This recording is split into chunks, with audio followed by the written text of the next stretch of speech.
दुनिया का सबसे खौफनाक डिक्टेटर आखिर कैसे राज करता है अपने देश पर।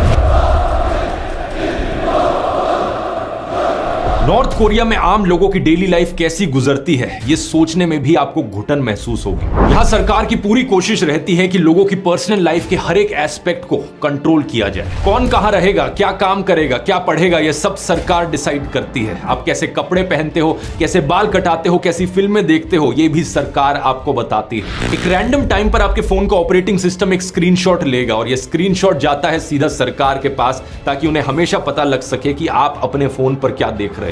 क्राइम दादा ने किया है, लेकिन सजा पोते तक को भुगतनी पड़ती है। ये गिल्ट बाय एसोसिएशन का कानून लागू होता है। इसलिए एक परिवार का हर एक सदस्य बाकियों को शक की नजर से देखता है। एक भाई अपनी बहन से, एक पिता अपने बेटे से खुलकर बात भी नहीं कर सकता। इस सब के बावजूद पिछले कुछ सालों में किम जोंग उन की पकड़ कमजोर पड़ती जा रही है। एक साइलेंट रेवोल्यूशन देखने को मिल रही है, जिसे चला रही हैं नॉर्थ कोरिया की औरतें। नमस्कार दोस्तों, साल 1981 नॉर्थ कोरिया के पॉलिटिकल प्रिजन कैंप नंबर 14 में एक प्रेग्नेंट औरत को कैद किया गया है।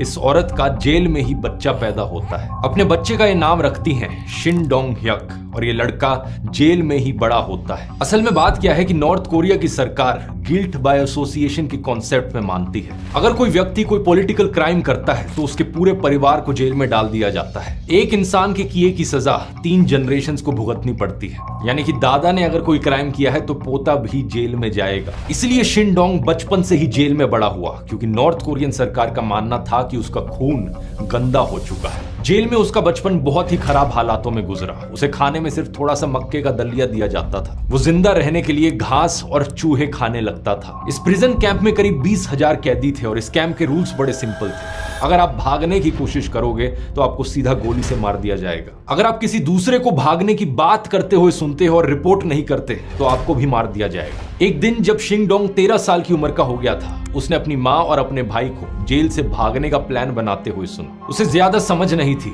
छोटा था, बेचारा भूखा था, तो उसने ये बात जाकर गार्ड्स को बता दी, इस उम्मीद में कि गार्ड्स उसे थोड़ा ज्यादा खाना दे देंगे। इसके 7 महीने बाद सभी कैदियों को ग्राउंड पर इकट्ठा किया जाता है और सबसे आगे शिन डोंग को लाकर खड़ा किया जाता है और उसकी आंखों के सामने प्रिजन गार्ड्स उसकी माँ को फांसी पर चढ़ा देते हैं और उसके भाई को गोलियों से मार देते हैं।